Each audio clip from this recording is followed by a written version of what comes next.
Hello, everyone, and welcome to English Pod. My name is Marco. My name is Catherine, and as you've probably noticed on our website, this is one of many different parts of a series all about having an interview in English. This is a job interview, and at this point, we're at about part 7. That's right. So today what we're going to talk about is the key question whenever you're having a job interview is they ask you to describe your key strengths. And this is our word for vocabulary preview today, so let's take a look at it. Vocabulary preview. Okay, so you might have heard the word strength before. This is something that you're good at. And so key strength or key strengths, plural, would be things that you think are most important about you as far as the things that you do well. That's right. So as we mentioned, your boss or your potential boss might ask you to describe your key strengths. So you're going to mention a lot of adjectives, positive adjectives, saying how good of a worker you are. So why don't we listen to our dialogue? Let's see what Rebecca has to say about her key strengths, and we'll look at those in a little bit.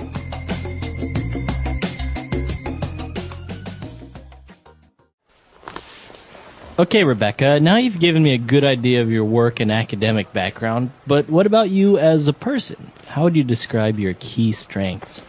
Well, Mr. Parsons, as I mentioned before, I'm someone who needs new challenges. I'm really focused and hardworking. I think my academic results prove this. Yes, true. But how about other personal qualities?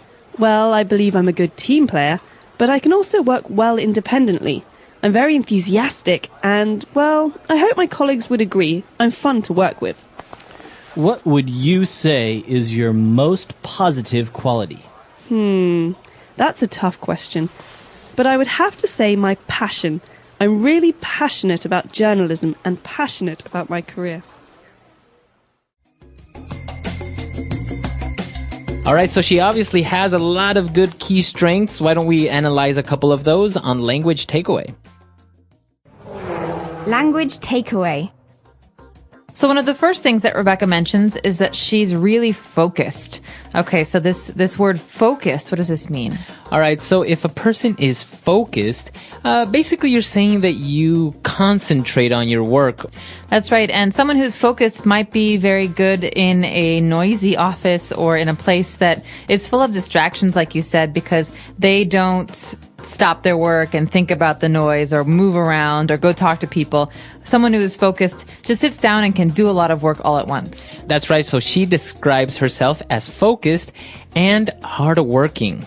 So hardworking means basically what it sounds like, that someone works very hard. That means they put in a lot of hours. They can, they get their work done. They're really, really dependable.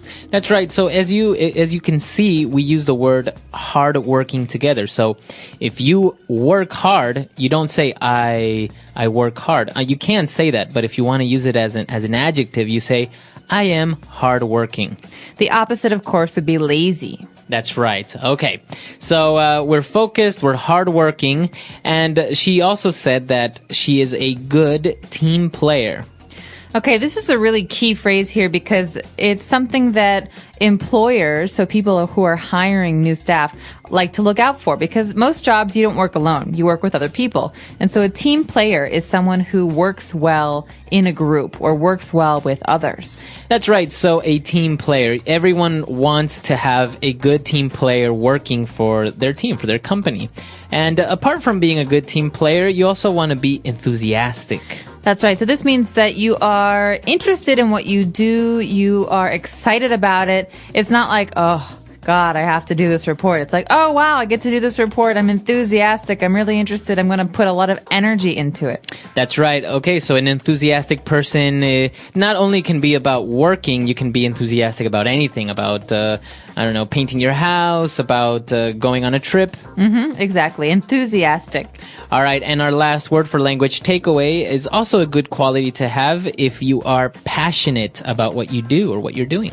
So someone who is passionate about something really, really likes that thing. That means that they love to do it or love to see it. Passion is the opposite of not interested. Okay, so you're really, really emotional and excited and interested in something. That's right. So you are passionate about something. It comes from the noun passion. So you have a passion for painting. Maybe you love to paint. So you're very passionate about painting. So a lot of great adjectives there to describe yourself in a good way. Why don't we listen to our dialogue again, and we'll be back with Fluency Builder. Okay, Rebecca, now you've given me a good idea of your work and academic background, but what about you as a person? How would you describe your key strengths? Well, Mr. Parsons, as I mentioned before, I'm someone who needs new challenges. I'm really focused and hardworking. I think my academic results prove this. Yes, true, but how about other personal qualities? Well, I believe I'm a good team player, but I can also work well independently. I'm very enthusiastic and, well, I hope my colleagues would agree. I'm fun to work with. What would you say is your most positive quality? That's a tough question. But I would have to say my passion. I'm really passionate about journalism and passionate about my career. All right, so on Fluency Builder today, we've picked out 3 key phrases. Let's take a look at the first one when Rebecca said, I'm someone who needs new challenges. Okay, so this structure, I'm someone who, is something that you hear a lot of, and you can actually fill in the end of that sentence with a number of different phrases. So in here, we heard, I'm someone who needs new challenges. We could also say, I'm someone who needs structure.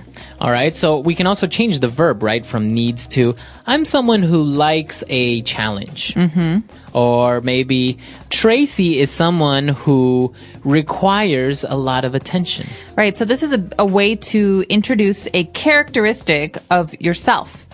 So you're telling people something about yourself. Okay, very good. So moving on, we also saw that Rebecca said that she is fun to work with. I'm fun to work with. Okay, so let's just treat this like a little fixed phrase. We say this about people all the time. He's fun to work with. She's fun to work with. Or this group is really fun to work with. They're all really fun to work with. So that means that it's not serious, that you really enjoy doing it. So it's a little fixed phrase that you can use to say that, you know, it's nice to work with Rebecca, or that she's very, you know, not serious, not a mean person. That's right.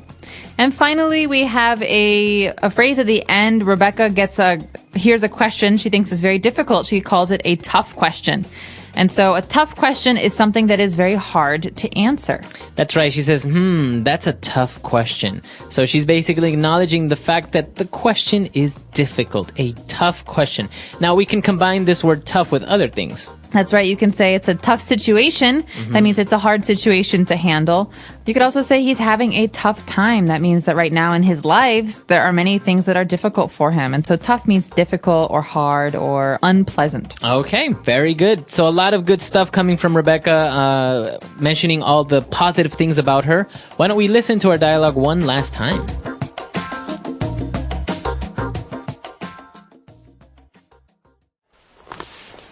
Okay, Rebecca, now you've given me a good idea of your work and academic background, but what about you as a person? How would you describe your key strengths? Well, Mr. Parsons, as I mentioned before, I'm someone who needs new challenges. I'm really focused and hardworking. I think my academic results prove this. Yes, true, but how about other personal qualities? Well, I believe I'm a good team player, but I can also work well independently.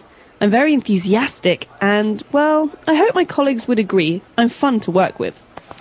What would you say is your most positive quality? That's a tough question. But I would have to say my passion. I'm really passionate about journalism and passionate about my career.